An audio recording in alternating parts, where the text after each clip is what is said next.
One man in the hospital, another in jail. Growing tensions are brewing in a north central Florida town, and we'll tell you why. UF students are going to have to dish out more cash. The Board of Governors have approved the tuition increase, and we'll let you know by how much. And in newly released video, George Zimmerman takes us back to where he says he shot and killed Trayvon Martin. TV 20's Morning Edition starts right now. You're watching TV 20 News Morning Edition. Great morning, North Central Florida, and thank you all for waking up with us on this Friday, June 22nd. I'm Duke Carter in for Corey Levitt. I was wondering why the word great was attached there. It's Friday. It's Friday. Best day of the week. It is Friday. Good morning, everybody. I'm meteorologist Mike Potter. I hope you are enjoying the start to your Friday morning after a Thursday where we had a lot of clouds. I had a thunderstorm over my house. Not looking. Not great, Okay. but not horrible either. We'll talk about that in a few minutes. All right. Thanks, Mike. Tensions are running high in one North Central Florida town after a brawl between blacks and whites. The outcome is clear. One man went to the hospital, another went to jail. But as TV 20's Chris Gilmore reports, how they got there, well, that depends on who you talk to. Was ever a case for stand your ground, this is it. Jim Moringa represents an African-American activist group that sponsored a meeting at the church in Bronson to try to gather funds for Oliver's release. He's still in jail on a $100,000 bond. And they had all the ingredients for making the drug, but didn't count on sheriff deputies being in the mix. Columbia County deputies conducted a traffic stop on 22-year-old Shaylin Ortega along with her passenger, 31-year-old Keith Wilden. An explosive situation in Levy County. A resident called deputies after finding, get this, 2 hand grenades in his home in Rosewood. Deputies came out to verify the unusual discovery and called the Alachua County Bomb Unit to secure the grenades. Members of the bomb unit say the grenades were used as training devices, but still could be armed and used. And with one Gainesville City Commissioner saying we've got a major problem, city leaders are taking a step towards trying to reduce the debt burden of the new biomass plant. Commissioners voted to try to refinance the amount of bond taxpayers are on the hook for. Commissioners believe GRU's bond rating will drop if the debt is not changed. And happening around the state, another zombie-like attack. A man who authorities say was high on an unknown substance is now behind bars after attacking a man and chewing off a huge chunk of his arm. Authorities in Palmetto say when Charles Baker arrived at his girlfriend's house to visit his children, he began yelling and taking off his clothes. When a man who lives in the home tried to restrain Baker, authorities say he bit off a chunk of flesh from the man's bicep. Baker was eventually tased and handcuffed. He was evaluated at a hospital before he was taken to jail. George Zimmerman's first-hand account of what happened the night he shot and killed Florida teen Trayvon Martin is now public. And 5 years after a grandmother was murdered in her Florida apartment, detectives tracked down a career criminal they believe is behind the brutal crime. Derek Hayward has more on the big break. Hall is serving an unrelated prison sentence for a drug and robbery offense. He now faces one charge of first-degree murder and denies any involvement in the killing and says he was never in Broward County. Detectives believe Hall had an accomplice and are searching for a second suspect. Well, Miami Heat fans celebrated in the streets last night after their team won the NBA championship. Look at them partying. The Heat defeated the Oklahoma City Thunder 121-106 in Game 5 of the finals. Fans cheered and chanted, and some banged pots and pans. The pot and pandemonium has become a South Florida tradition, especially in Little Havana and Hialeah. One Heat fan said, quote, "We are Latins, and we just make a lot of noise." TV 20's Chris Price will have highlights of the game coming up a little later in the show. Welcome back. Summertime is here, and that means showing off more skin. But many women don't want to bare their legs because of an unsightly and painful problem. In your health report, Elizabeth Cohen explains how there's an outpatient procedure that could take away those varicose veins. Low to mid-70s inland and some patches of light rain traveling northward this morning. A lot of clouds overhead. Plenty of clouds as we go through our day today with limited sunshine. Mid-80s by noontime, upper 80s for the high today with some passing showers possible about any time. Thunderstorm or two, mainly this afternoon. Overall, not too bad. So have the umbrella ready. I'm a half full, glass half full person. I don't. Okay. No slur. Okay. I'll bring the umbrella. Yeah. All righty. Okay. Thanks, Mike. That works. Mortgage rates have hit a new low, and gas prices appear to be headed that way, too. ABC's Paula Ferris explains in America's Money. Positive thing as readings get into the upper 80s later on this afternoon. Mid-80s expected at Cedar Key, with passing showers possible about any time. Could be morning or afternoon. If there's a thunderstorm, more likely second part of the day. We'll make it work. Yes. All righty. Thanks, Mike. And now it's time to get a traffic team update with our Bob Abbott, the hardest working man in traffic. Good morning, Bob. Happy birthday. That's not a bad thing. When you still look long term, it's still drier than normal, Okay. But it's nice to see a little bit of rain. Actually seeing a few patches of rain this morning, stretching from northern Lafayette County and near Mayo, extending up today, heading northward. And with one Gainesville City Commissioner saying, we've got a major problem, city leaders are taking a step towards trying to reduce the debt burden on the new biomass plant. Commissioners voted to try to refinance the amount of bond taxpayers are on the hook for. Commissioners believe GRU's bond rating will drop if the debt is not changed. Commissioner Todd Chase says the current contract between American Renewables, the company developing the plant, and the city will cost the city $62 million in unnecessary payments. GRU General Manager Bob Hunziker told commissioners that discussions with the company are ongoing and could lead to renegotiating parts of the contract.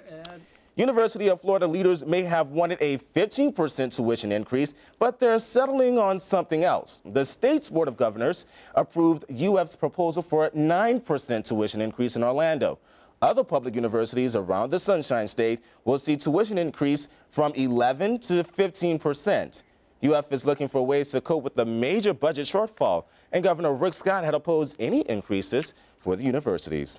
And happening around the state, get this, another zombie-like attack. A man who authorities say was high on an unknown substance is now behind bars after attacking a man and chewing off a huge chunk of his arm. Authorities in Palmetto say when Charles Baker arrived at his girlfriend's house to visit his children, he began yelling and taking off his clothes. When a man who lives in the home tried to restrain Baker, authorities say he bit off a chunk of flesh from the man's bicep. Baker was eventually tased and handcuffed, and he was evaluated at a hospital before he was taken to jail.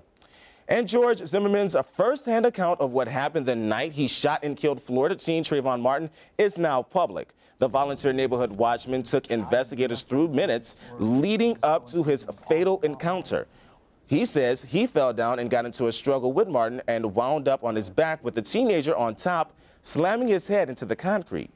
My jacket came up and my shirt came up and exposed my firearm. And that's when he said, he sat up and looked and said, "You're gonna die tonight." And I felt him take one hand off my mouth and slide it down my chest.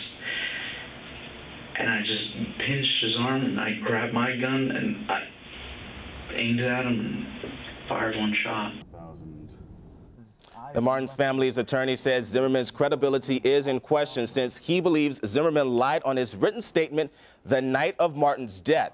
Zimmerman is charged with second-degree murder and has pleaded not guilty. And 5 years after a grandmother was murdered in her Florida apartment, detectives tracked down a career criminal they believe is behind the brutal crime. Derek Hayward has more on the big break. And check out this video right here. A rare anvil or hat-shaped cloud appeared near Mount Fuji after a strong typhoon swept through Japan. The hanging cloud was seen on Wednesday morning, and the phenomenon occurs when winds around Mount Fuji become strong or after tropical storms. But experts say such clouds rarely appear at this time of year. The cloud disappeared after about 30 minutes when the sky became overcast. Looks like a giant UFO. I was going to say a hamburger. Or a hamburger. But I'm hungry, so that's me. All right. Yeah, it helps to have some mountains nearby to have that type of cloudiness. We don't see that here in Florida, obviously. We've had a lot of clouds, though. Yes. There's been no shortage of that. Had plenty yesterday. And my neighborhood actually had a thunderstorm and a pretty good downpour of rain yesterday. Well, looks like they have, some good, decent movies. We got, Brave. Brave looks good. Brave looks interesting, and The End of the World. The End of the World, that's how you do a little dance move.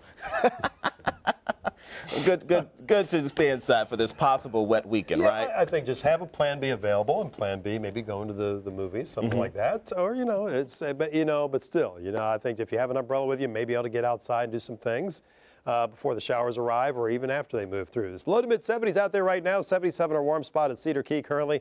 A few patches of light rain moving north to north-northeast across our viewing area. We'll see some more of these as we go through the day today. So a day with a lot of clouds, may see a ray or two of sunshine. Mid-80s noontime, upper 80s later on this afternoon when a few thunderstorms will be possible. Second part of the day. All right? Okay, I'll survive. All right. Thanks, Mike. And before you head off to work, let's get a live traffic update with our Bob Albert. Good morning, Bob. Good morning, Duke. All right, Mike. We are still Of life. TV20's Morning Edition starts right now. You're watching TV 20 News Morning Edition with Corey Lovett and meteorologist Mike Potter. This is TV 20 News Morning Edition in high definition.